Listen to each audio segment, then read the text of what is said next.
Hello everyone, welcome back to our channel Learn Apart.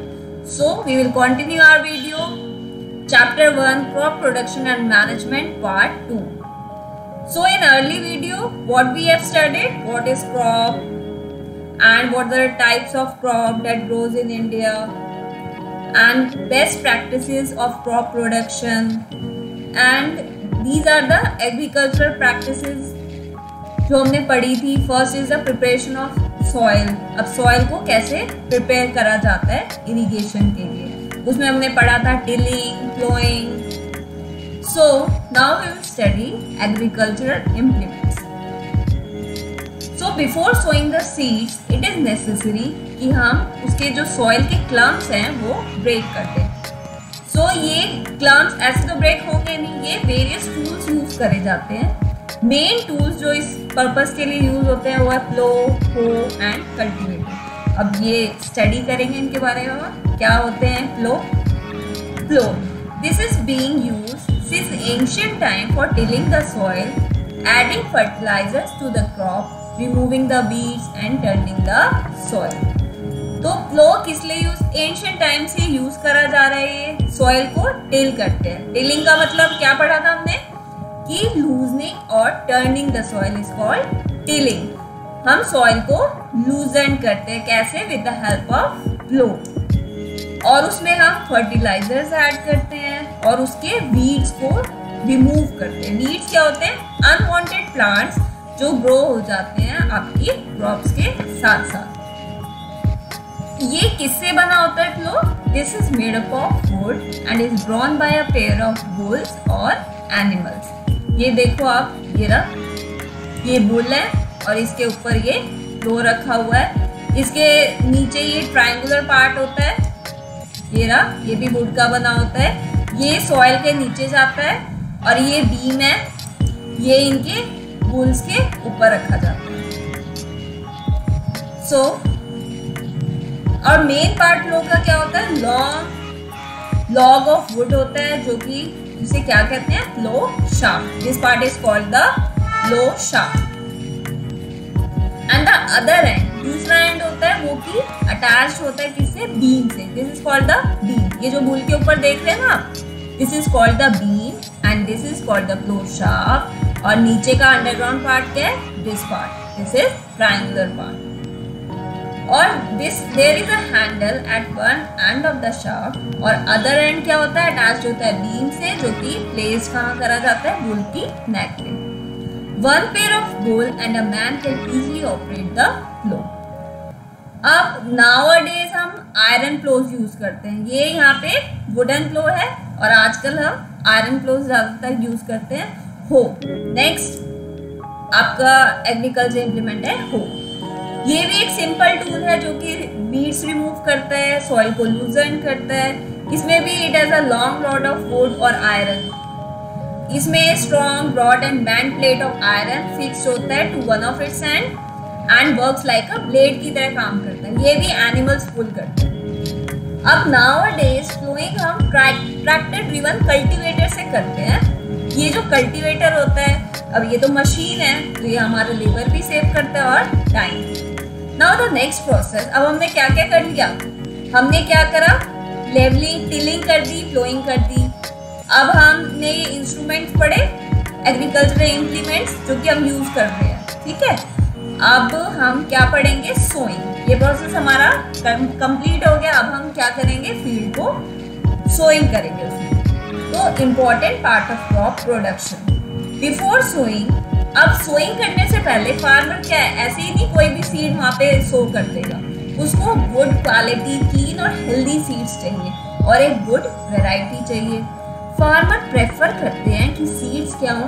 High yield which give high yield. High yield means कि ज़्यादा से ज़्यादा production हो, farmer ज़्यादा से ज़्यादा फिर उसे सेल करेगा, फिर ज़्यादा से ज़्यादा वो अर्न कर सकते हैं. So now selection of seed. How farmer select the seed.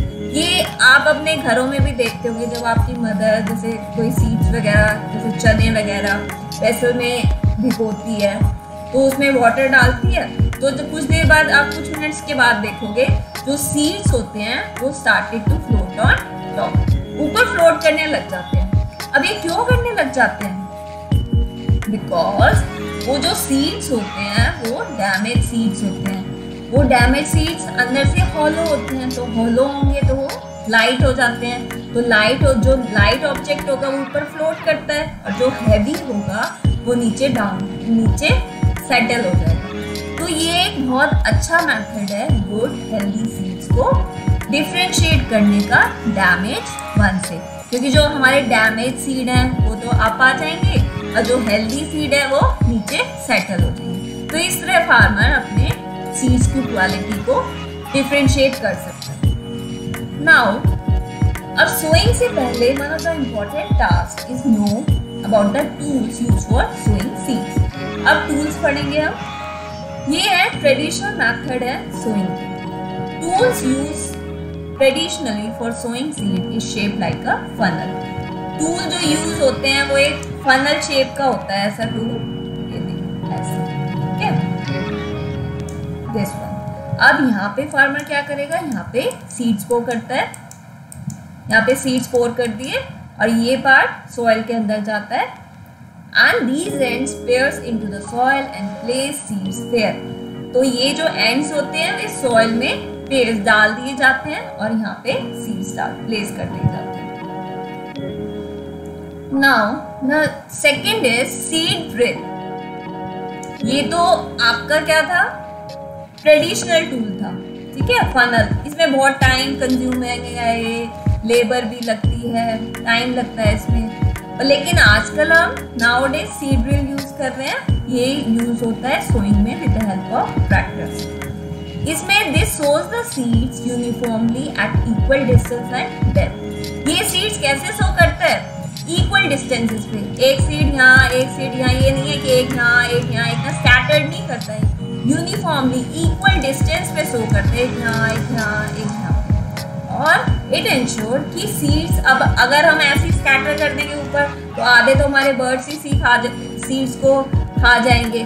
तो उसके लिए क्या होता है, सीड ड्रिल क्या करता है, साथ ही साथ उसको कवर करता चलता है and this protects seed from being eaten by birds.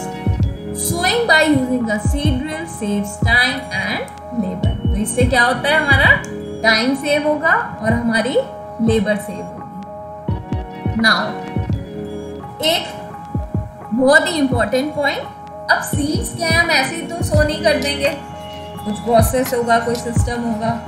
तो सीड्स को सो करने के लिए हमें ये सोचना पड़ेगा कि हम प्लांट्स को क्या करें, ओवर क्राउडेड ना करें। इससे क्या होगा, प्लांट्स को क्या है, सफिशिएंट लाइट। अगर एक सीड मैंने यहाँ पे, एक सीड मैंने यहाँ पे उगाया, एक सीड मैंने यहाँ पे, तो ये क्या हो गए, पास हो गए सीड्स, तो पास हो जाएंगे। तो फिर ये क्या करेंगे, कम्पीट करेंगे सनलाइट के लिए, न्यूट्रिएंट्स के लिए और वाटर के लिए। So at times a few plants may have to be removed to prevent overcrowding. So हमें क्या करना है, इनके बीच में गैप देनी है ताकि ओवरक्राउडिंग ना हो और प्लांट्स कॉम्पीट ना करें, कंपटीशन। फिर वो कंपटीशन नहीं करेंगे ना सनलाइट के लिए, न्यूट्रिएंट्स के लिए और वाटर के लिए। नाउ अब हमने सोइंग कर ली। Now the our next process is, अब हम उसमें मैन्योर्स डालेंगे, फर्टिलाइजर्स डालेंगे। सो मैन्योर और फर्टिलाइजर्स तो ऐसे सब्सटेंसेस जो कि ऐड करे जाते हैं सॉइल में in the form of nutrients for the healthy growth of plants. अब प्लांट्स की अगर आप हेल्दी ग्रोथ चाहते हो, ताकि प्लांट्स में डिजीजेस भी लग जाती हैं, उसमें कीड़े भी लग जाते हैं, तो उनको प्रोटेक्ट करने के लिए, उनको अच्छे न्यूट्रिएंट्स प्रोवाइड करने के लिए, उनकी हेल्दी ग्रोथ के लिए हम क्या यूज करते हैं, मैन्योर्स। तो सॉइल क्या होती है, soil supplies mineral nutrients to the crop plants. अब ये न्यूट्रिएंट्स क्या होते हैं, ग्रोथ, प्लांट्स की ग्रोथ के लिए एसेंशियल होते हैं, जरूरी होते हैं। So in certain areas farmers grow crop after crop in the same field. एक ही फील्ड है, फार्मर क्या करेगा, एक सीजन में क्रॉप उगाई, फिर दूसरी उगा दी, फिर तीसरी उगा दी। तो ऐसे क्या हुआ कि फील्ड तो अनकल्टिवेटेड उसने छोड़ा ही नहीं। ऐसे क्या हुआ, सॉइल के जो न्यूट्रिएंट्स हैं वो यूज होते गए, तो उससे क्या हुआ, वो सॉइल डेफिशिएंट हो गई, मतलब उसमें न्यूट्रिएंट्स की कमी हो गई। तो फील्ड क्या है, कभी हमें the field is never left uncultivated और फैलो। अनकल्टिवेटेड को फैलो भी कहते हैं। अगर हम फील्ड को अनकल्टिवेटेड नहीं छोड़ेंगे तो क्या होगा, continuous cultivation of crops make the soil poor in nutrients. Therefore, farmers have to add, अब न्यूट्रिएंट्स प्रोवाइड करने के लिए फार्मर्स को क्या डालना पड़ेगा उसमें, manure to the fields to replenish the soil with nutrients. और इस प्रोसेस को हम क्या कहते हैं, मैन्योरिंग। इम्प्रॉपर और insufficient manuring results in weak plants. Manure एक क्या है, ऑर्गेनिक सब्सटेंस है। अब ये कैसे फॉर्म होता है, प्लांट और एनिमल वेस्ट होते हैं उनको ये डिकम्पोज करते हैं। डिकम्पोज माने सड़ाना, उसे सड़ाते हैं। फार्मर क्या करते हैं, डंप कर देते हैं प्लांट को, एनिमल वेस्ट को पिट्स में, गड्ढों में, ओपन प्लेसेस में, और फिर उसे क्या करते हैं, अलाउ इट टू डिकम्पोज। फिर उसे डिकम्पोज करा जाता है। और ये जो डिकम्पोजिशन होता है ये किसके द्वारा होता है, कौन करता है, by some micro organisms and the decompose matter. अब ये जो अब आपका डिकम्पोज मैटर बना, इसको हम क्या कहते हैं, what do we call, organic manure. So fertilizers, fertilizers क्या होते हैं, fertilizers are chemicals which are rich in a particular nutrient. Fertilizers क्या होते हैं, ऐसे केमिकल्स होते हैं जो एक पर्टिकुलर न्यूट्रिएंट में रिच होते हैं।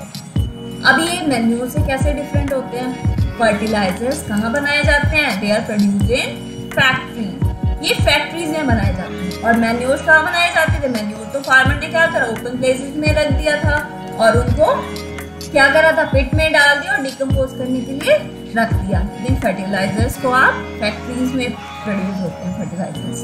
अब आपको ये कुछ फर्टिलाइजर्स के नाम जरूर याद करने पड़ेंगे, ये एग्जाम्स में पूछे जाते हैं। जैसे एग्जाम्पल है urea, ammonium sulphate, super phosphate, potash, nitrogen, phosphorus and potassium.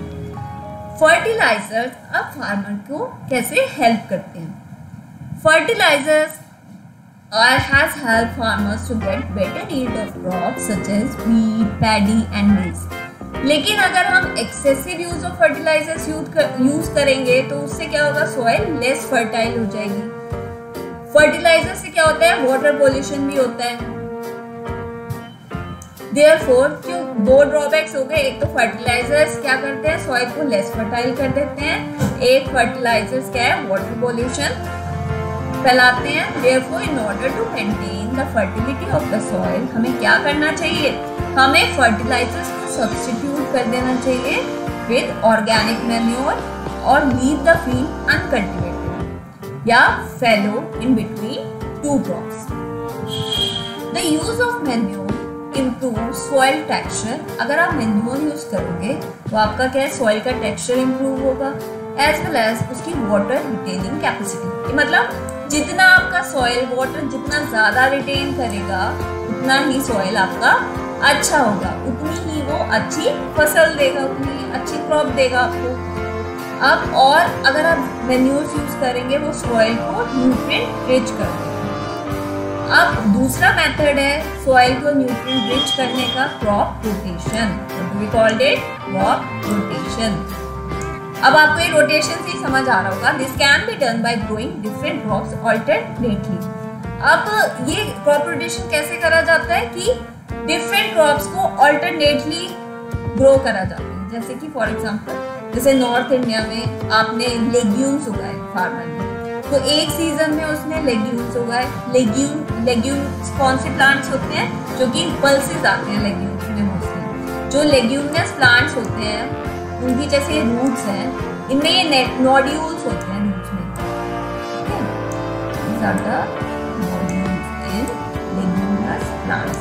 अब ये नोड्यूल्स होते हैं, ये नोड्यूल्स में राइजोबियम बैक्टीरिया आते हैं इनकी रूट्स में, और राइजोबियम बैक्टीरिया क्या करता है, राइजोबियम बैक्टीरिया प्लांट्स क्या करते हैं, एयर में नाइट्रोजन है।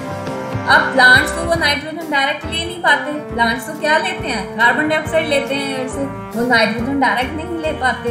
तो क्या करते हैं राइजोबियम बैक्टीरिया, जो एयर नाइट्रोजन जो एयर में होती है उसे कंपाउंड्स में कन्वर्ट कर देते हैं, तो फिर प्लांट इजीली उस नाइट्रोजन को ले पाते हैं। अब क्या हुआ, अब सॉइल क्या हुई, रिच हो गई न्यूट्रिएंट से, नाइट्रोजन से।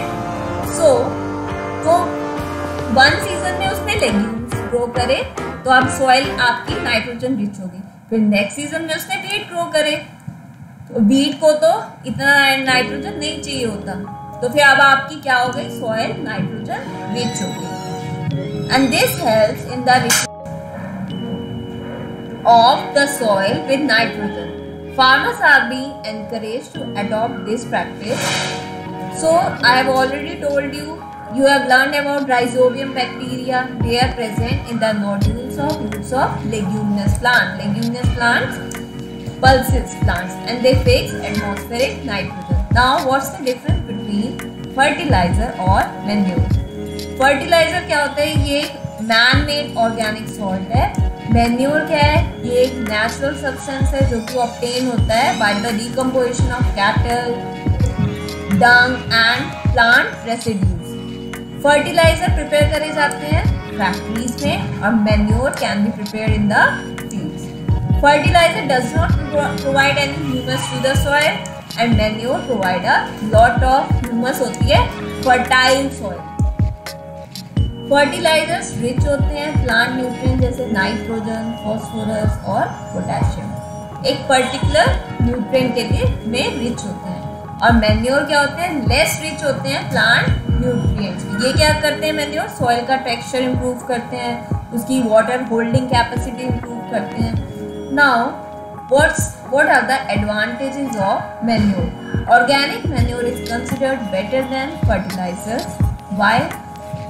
मैन्योर क्या करते हैं, enhances the water holding capacity of the soil. Soil की वाटर होल्डिंग कैपेसिटी को मैन्योर बढ़ाते हैं, ज़्यादा से ज़्यादा सॉइल वाटर को होल्ड कर सकती है, तो उतना ही आपका उतनी अच्छी क्रॉप यील्ड कर पाएगा। It makes the soil porous, soil को इजीली पोरस बनाता है, जिससे कि क्या है, गैसियस एक्सचेंज में काफ़ी हेल्प मिलता है। It increases the number of friendly microbes. Friendly, who is the friend of farmer? Earthworm. So ये number of friendly microbes को increase करता है मैन्योर और ये soil के texture को भी improve करता है। Now we have come to, अब हमने sowing finish कर लिया. Now the next step is irrigation. So all living beings need water to live. Water is important for our proper growth and development. So water is absorbed by plant roots along with water. अब water चाहिए plants को grow करने के लिए, minerals चाहिए, fertilizers are also absorbed. अब plants contain nearly 90% of water and water is essential because अब water किस लिए essential है plants के लिए, ताकि seed easily germinate कर सके। अगर ड्राई कंडीशन रहेगी तो सीड इजीली जर्मिनेट नहीं कर पाएगा, वो अपना फूड नहीं बना पाएगा। And nutrient resolve in water are transported to each part of the plant. जो न्यूट्रिएंट्स हम सॉइल में डालेंगे वो क्या होगा, वो हर एक पार्ट में, यहाँ से सॉइल से हर एक पार्ट में, स्टेम में, लीव्स में, ये लीव्स में ट्रांसपोर्ट होता जाएगा, ठीक है। फिर फ्लावर आएगा, फ्रूट आएगा। एंड न्यूट्रिएंट्स वाटर ऑल्सो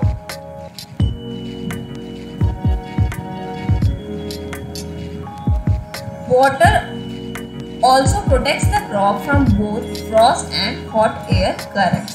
तो वाटर क्या है, क्रॉप को प्रोटेक्ट करता है, अगर ठंडी फ्रॉस्ट माने ठंडी और हॉट एयर करंट से उसे बचाता है। To maintain the moisture of the soil maintain करता है। Fields have to be watered, तो इसलिए ही फील्ड्स को हमें वाटर करना चाहिए रेगुलरली। तो इरिगेशन का क्या मतलब है, इरिगेशन का मतलब है कि हम supply of water to crops at regular intervals, regular intervals पे हम क्रॉप्स को वाटर दे रहे हैं। और time and frequency of irrigation varies from crop to crop. जैसे हमने पहले वीडियोस में पढ़ा कि जो राइस होता है it requires a lot of water, rice को बहुत ज़्यादा पानी चाहिए, तो इसलिए इरिगेशन वेरी करती है क्रॉप टू क्रॉप के लिए। Soil to soil and season to season. जैसे रेनी सीजन होता है तो रेनी सीजन में क्रॉप्स को पहले से ही पानी रेन से के थ्रू ही मिल जाता है। In summer the frequency of watering is higher. Could it be due to the increased rate of evaporation of water from the soil and the leaves? अब समर्स में क्या होता है, वाटर क्या है, सॉइल से भी इवापोरेट हो जाता है और लीव से भी। Now what are the sources of irrigation?